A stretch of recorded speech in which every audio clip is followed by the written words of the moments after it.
Young girls are the best. What? That's enough. I'm gonna date Ruby. Claire, you're no longer needed. Ryan laughed loudly.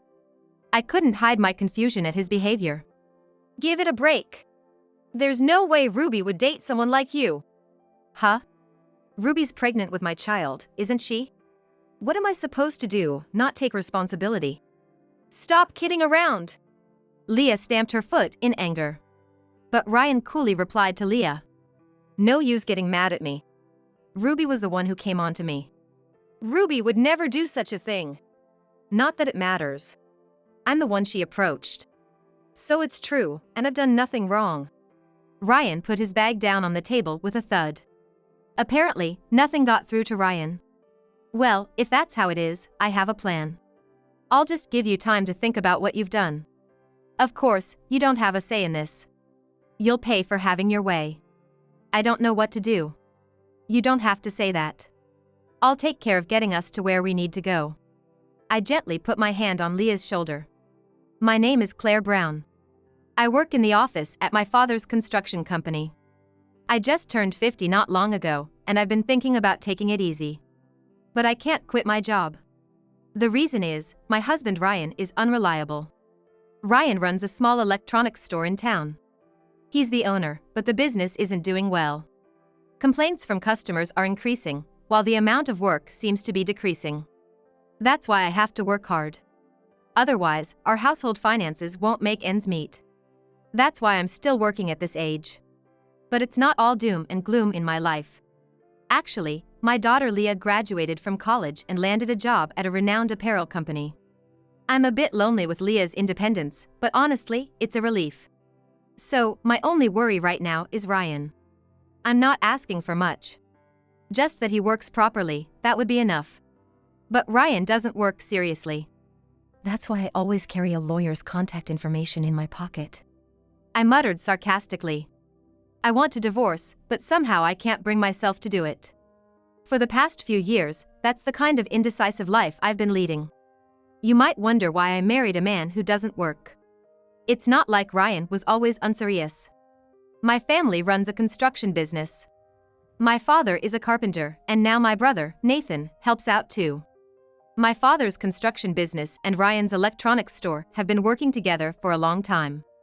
To put it simply, it's like this. First, my father's construction company takes on remodeling projects. But such work can't always be done by carpenters alone. Depending on the situation, people with qualifications in plastering, gas, or electrical work are also needed. That's when my father would call Ryan's electronics store for help. Initially, it was Ryan's father who did the work, but later Ryan took over. Anyway, it was through working together that my father noticed Ryan.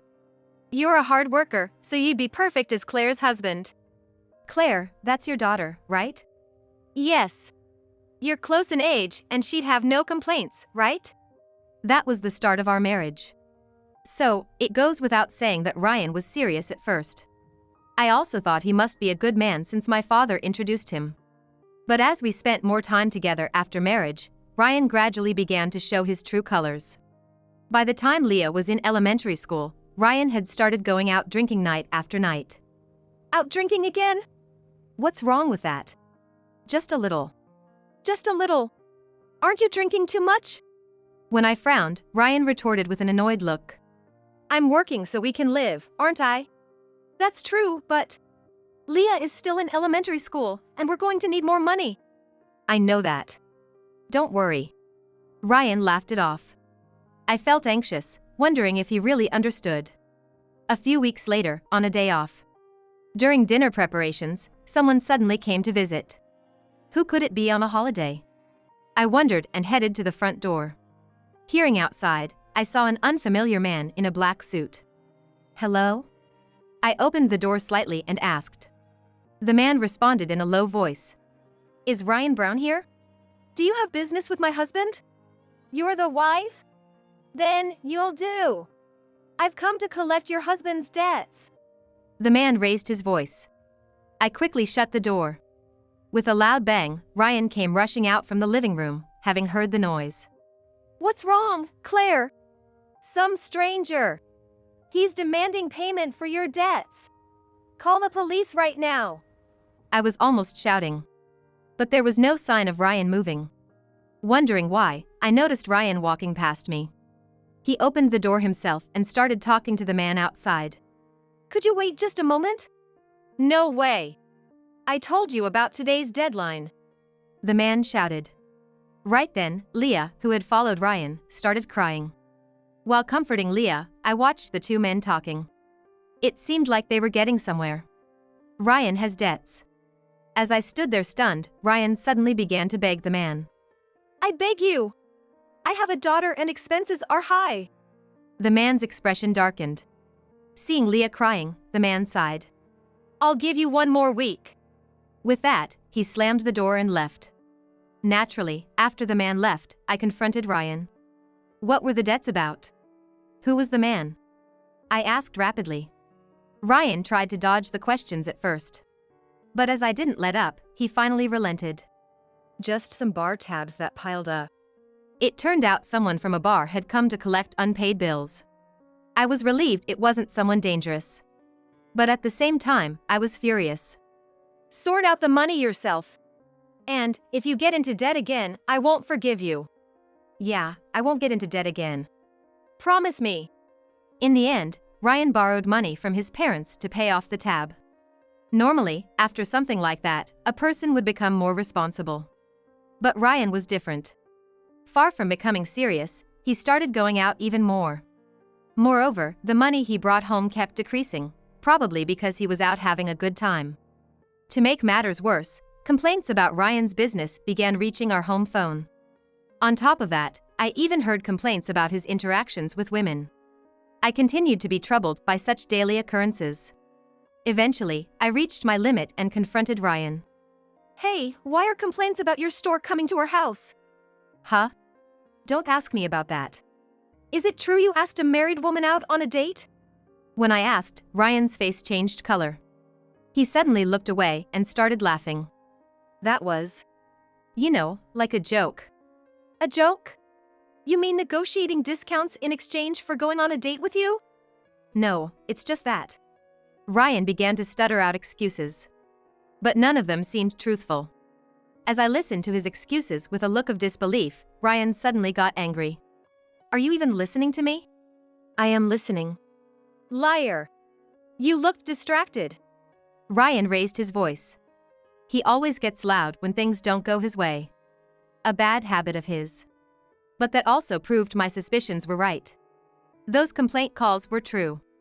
While Ryan was making a scene, I was thinking about this. After that argument, our relationship only got worse. Even the smallest things would quickly escalate into arguments. Isn't dinner ready yet? You're not bringing in any money, so I had to start working too. Just wait a bit. Huh? What's with that tone? Are you looking down on me? As usual, Ryan raised his voice when things didn't go his way. Maybe my tone was a bit harsh. But I was fed up with him not contributing to the household expenses. So, a little retaliation felt justified. Leah started to make faces too, perhaps because she saw me doing the same to Ryan. By the time she was in high school, her attitude towards him became even colder. As soon as Ryan came home, she would retreat to her room, no matter what she was doing. Hey, Leah. Where are you going? To my room. Are you studying? Yeah. Leah muttered softly and locked herself in her room. Ryan was angered by Leah's attitude. What's with that behavior? What does she think of her father? I thought to myself, she probably doesn't even consider you a father, but of course, I couldn't say that. Regardless, such a home environment couldn't be good for Leah. I had begun to consider divorce faintly. In the meantime, Leah became a college student. After much thought, I had this conversation with Leah. With your dad being like that, why don't you try living on your own? He hardly comes home these days, and I'm worried about you, Mom. I'd rather stay here. Leah's words made me tear up. Indeed, Ryan hardly came home lately. And when he did, it was just to demand money from me. So, I decided to respect Leah's wishes. If that's what you want, then that's fine. Yay! Oh, can I bring a friend over sometime? Sure, when Ryan's not around. I know. It was a few days after this conversation that Leah brought her friend Ruby over. Initially, I was taken aback when I saw Ruby for the first time. She had flashy blonde hair and heavy makeup. But after talking to her, I realized she was just a normal, serious, and nice girl. Ruby began visiting our house frequently after that. Because of this, Ruby and I also became close. Here, have some cake. Oh, thank you. Are you sure? I got it from my part-time job. As we were having that conversation, Leah puffed out her cheeks. Ruby's my friend. Why does she seem closer to you, Mom? Because she's such a good kid. I'd like her to be my daughter. What? Am I not enough for you? We could laugh about such things, showing how well Ruby had fit into our home. Then one day, right after arriving, Ruby said to Leah, I just saw your dad over there. What? Leah was at a loss for words. But Ruby continued calmly. He seemed nice. Said he had to go to work. Ruby, please, don't get involved with him. Why? Just don't, okay? Leah spoke in an unusually firm tone. Surprised, Ruby just nodded silently. Maybe Leah's warning worked, as Ruby never mentioned Ryan again. Years passed, and both Leah and Ruby graduated from college. Leah secured a job at an apparel company, and Ruby began working at a cell phone shop. Their relationship remained unchanged despite working at different places. Ruby still visited our home frequently. But soon after, Ruby suddenly stopped coming. I wonder if something happened. I was worried about Ruby. I was hoping everything was fine when I came home from work to find Leah standing in the living room, her face filled with fear. She was holding her smartphone tightly, not even bothering to change out of her work clothes. What's wrong, Leah? Mom. Actually. She turned around, her eyes brimming with tears. I could tell this was no trivial matter. Intuitively feeling this, I sat down to calm Leah. Eventually, Leah began to speak. Ruby is pregnant. Oh, that's... I was about to congratulate her but stopped myself. Leah's frightened expression was out of place for such supposedly happy news. As I hesitated, Leah started explaining. The story dated back a little. It was about the last day Ruby came to our house. After leaving our place, Ruby apparently met Ryan outside. Out of respect for Leah's father, Ruby engaged in conversation with him. That's when Ruby mentioned her air conditioner was malfunctioning. Ryan said, As a friend of Leah's, I'll check it out for free. Trusting his words, Ruby took Ryan to her place. And there, according to Leah, something terrible happened. In essence, Ruby was deceived and mistreated by Ryan. I was speechless. I felt a surge of anger towards Ryan's cruel actions. As we were talking, Ryan, unusually, came home. Leah ran to confront him. Wait, Leah! I hurried after her, but Leah was already confronting Ryan. You! What did you do to Ruby? Huh? What are you talking about? Ruby's pregnant. She said you might be the father. Ryan's eyes widened. But then he sighed, almost defiantly. So, it's out, huh? What? What's with that attitude? Leah raised her voice. I, too, full of rage, confronted Ryan. Is this true? Answer me. What were you thinking? With a smirk, Ryan replied. Young girls are the best. What? That's enough. I'll date Ruby. Claire, you're no longer needed. Ryan laughed loudly. I was dumbfounded. Stop it. There's no way Ruby would date someone like you. Huh? Ruby's pregnant with my child, right? How am I supposed to act if I don't take responsibility? Stop joking around. Leah stamped her foot. But Ryan calmly retorted to Leah. No use getting mad at me. Ruby came to me first. Ruby would never do that. It doesn't matter. I'm telling you because she approached me. So, it's true, and I've done nothing wrong. Ryan slammed his bag onto the table as if to make a point. It seemed nothing I said had any impact on him. But I had a plan for that. I'll just give him time to think about what he's done. Of course, he doesn't have the right to refuse. He's going to pay for doing whatever he wants. I don't know what to do. You don't need to say that. I'll take care of getting us where we need to go. I gently placed my hand on Leah's shoulder. Leah, I'm sorry. I should have left Ryan sooner. I glared at Ryan.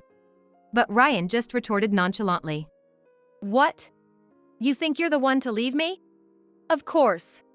You haven't been doing your job properly, have you? What did you say? Ryan bristled. I looked away as I spoke. I'm divorcing you. From now on, I won't give you a single penny. Until now, Ryan had occasionally come home, taken money from me, and left.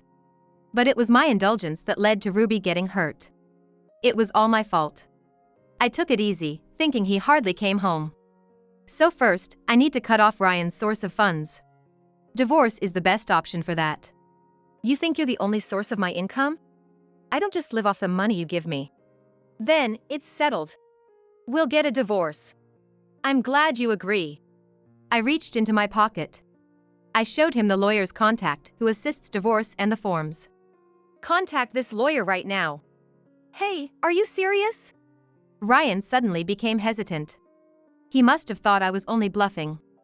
Seeing him break into a cold sweat, I forcefully handed him the forms. Sign it. Fine, fine. Ryan shouted, clearly upset. That meant it was inconvenient for Ryan. But it has to be this way, otherwise it would be a problem. This is just the beginning, after all. Ryan quickly finished signing. I quickly snatched up the form. Furthermore, I checked for any missing entries.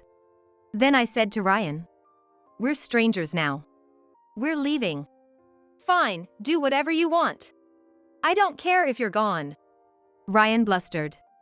I never thought I'd be so frustrated that I couldn't legally sever the parent-child relationship. What did you say? From now on, you're a stranger to me. Leah abruptly turned her back on Ryan. She ran into her room. The sounds of rustling from Leah's room suggested she was packing her things. I sighed and said to Ryan, "I'll take only what I need and leave. I'll arrange for movers to get the rest later." "Yeah, do whatever you want." Ryan pretended to be unfazed. So, I decided to give him a final warning. The crime you committed is serious. Either pay alimony or face arrest, those are your only choices. Ugh. Shut up. It's none of my business. Ryan, almost shouting, picked up his bag that he had previously slammed onto the table. I'm going out, so lock the door. He bellowed and quickly left the house. I sighed and returned to my room. Afterward, I packed our things, and Leah and I went back to my parents' house. When we arrived, my father and brother were both shocked. But I didn't want to discuss the reason in front of Leah. Go take a shower. But Leah looked hesitant. Sensing something, my father said, Don't be shy, Leah. You can relax. Then, I'll take you up on that offer. Her somewhat formal response noticeably puzzled my father. The moment Leah left, my father approached me. What happened, Claire? Was there something you couldn't even contact us about? Well, yes. Actually. I started by telling him about Ryan getting Ruby pregnant, emphasizing that it wasn't consensual. I also spoke about Ryan's bad behavior, his verbal abuse towards us. And finally, Ryan had agreed divorce. My father listened silently, then let out a deep sigh, clenching his fists and struggling to speak. That bastard, doing such a ridiculous thing. Obviously, my father felt guilty for having introduced Ryan to me. Well, that's the situation. Please, take care of Leah more than me. I understand. I'll help with anything I can. Thank you, Dad. After that, I decided to take a shower and rest. The next day, Leah came to me after waking up. Mom, there's something I want to ask. Leah whispered her plan in my ear. It was a revenge plan against Ryan. Like that. Will you help me? Of course. According to Leah, Ruby was also involved in the plan. She said she'll bring him down herself. We had to do what we could for Ruby, who had been hurt. Feeling guilty towards Ruby, I was determined to help. The first thing we did was conduct a behavior investigation on Ryan. Leah and her acquaintance, Cameron, who apparently works in a detective agency, took charge of this. Cameron apparently works at a detective agency. Perfect for the job. Meanwhile, I hurried to my father. Then, I approached my father with a request. Can you please not give Ryan any more work in the future? I want to financially corner him. I continued, explaining it was part of Leah and Ruby's plan. Dad agreed immediately. Leave it to me. Losing work from us will certainly have a significant impact. Of course, it wouldn't cut off all his work. But it would surely affect him. His reputation with clients was already deteriorating, so Ryan facing financial hardship was inevitable. Now Ruby just has to do her part. What Ruby was doing was something only she could handle. I was worried, but Ruby was strong. Ruby can do it. I believed in her. Eventually, the results of Ryan's behavior investigation came in. They were damning to the extreme. Multiple affairs and debts. He's truly hopeless. Exactly. But that works better for us. Leah quickly put the report in her bag. What are you going to do with that? This? I'm going to distribute it to everyone. Distribute? I asked, puzzled, and Leah explained in detail. The investigation revealed Ryan's affairs. Most of these women probably think they're the only ones dating him. We plan to inform them of the truth. Also, we will tell them about his debts. We'll even tell the people at his favorite places. Why? If they know he has debts, they'll start collecting the unpaid bills he owes them, right? That would leave Ryan's wallet empty. Desperate, he would have no choice but to come to us. That was Leah's plan. However, we had no intention of lending him any money. It was just a means to lure him. The final blow will be when he comes to us for help, Leah said, smirking. Indeed, once the plan was set in motion, the shops started collecting their debts. Ryan must have been confused. Suddenly being pressed for payment everywhere he went.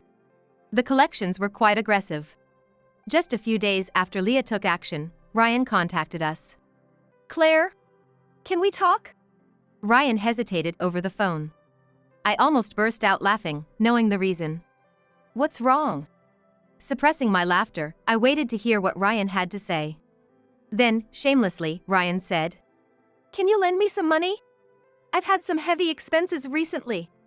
It's not expenses, it's debt repayment, isn't it? I almost blurted that out. But I held it back. Then, I asked him. I thought you said you wouldn't be troubled without us. Well, Ryan hesitated for a moment. But soon, he raised his voice. Yeah, a little help would be fine. Haven't I supported you all this time? What? You're the one who has been living off me. That's not true.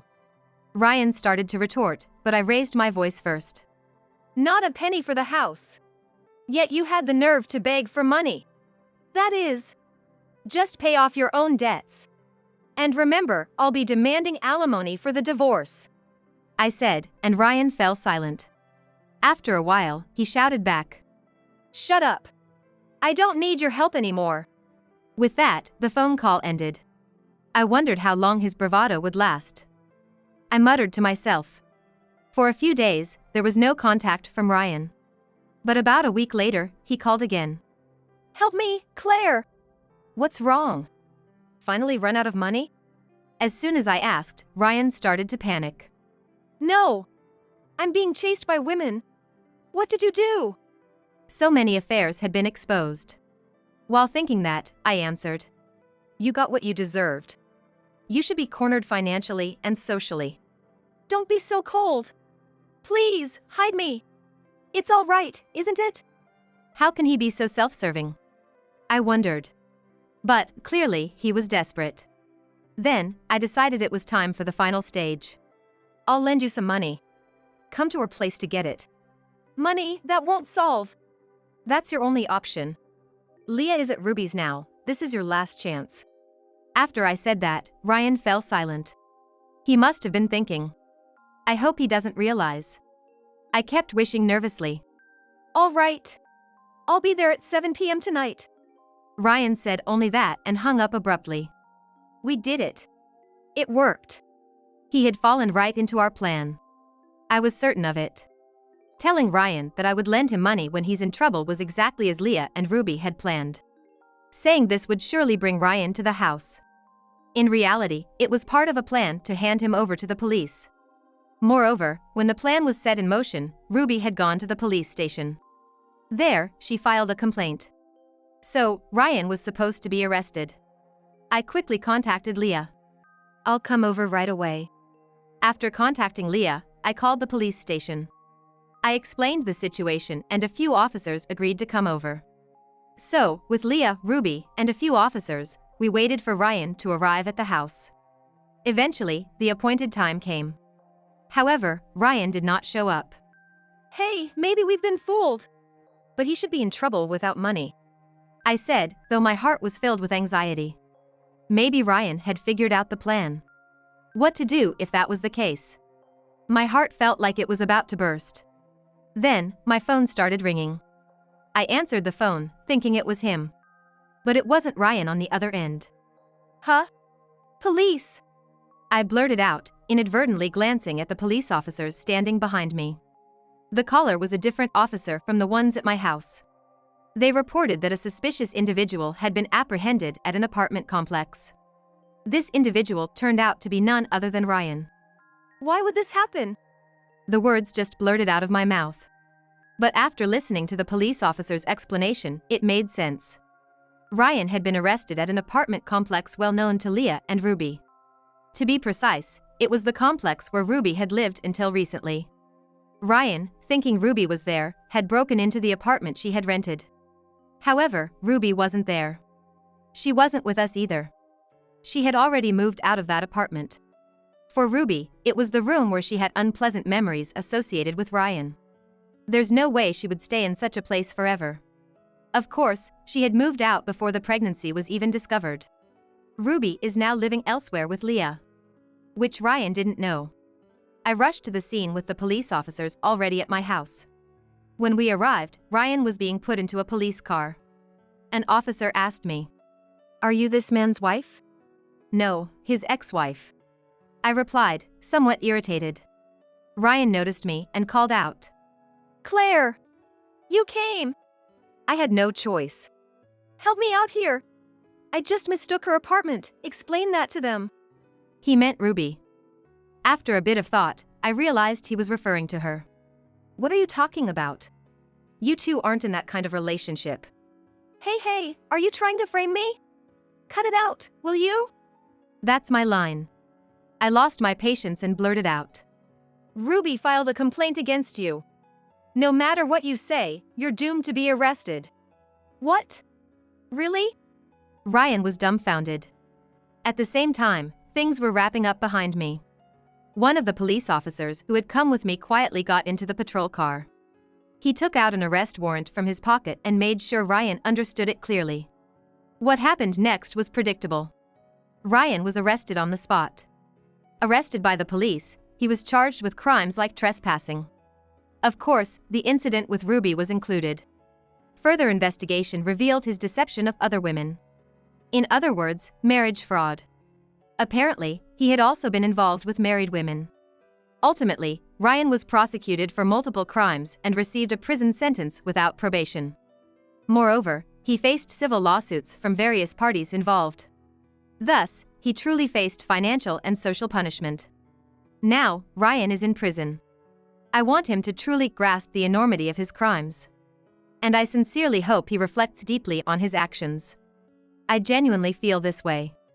The story jumps back and forth a bit, but after Ryan was arrested, Ruby safely gave birth to a baby boy. I think she had the option not to have the baby. But Ruby told us, "This baby is my precious." I felt deep respect for her. But there was actually a reason why Ruby said that. She had a DNA test done on the baby during her pregnancy. It turned out that the baby's father was Ruby's boyfriend. Apparently, her boyfriend had expressed his desire to support Ruby, and they decided to have the baby together. Now, Ruby and her boyfriend are struggling together with parenting. I wonder what Leah thinks seeing them. When I asked, she said something like this, "I plan to marry Cameron too." It seems that Cameron is her boyfriend. I felt somewhat relieved. I had thought that this whole ordeal would make Leah pessimistic about marriage, so her answer was the most delightful.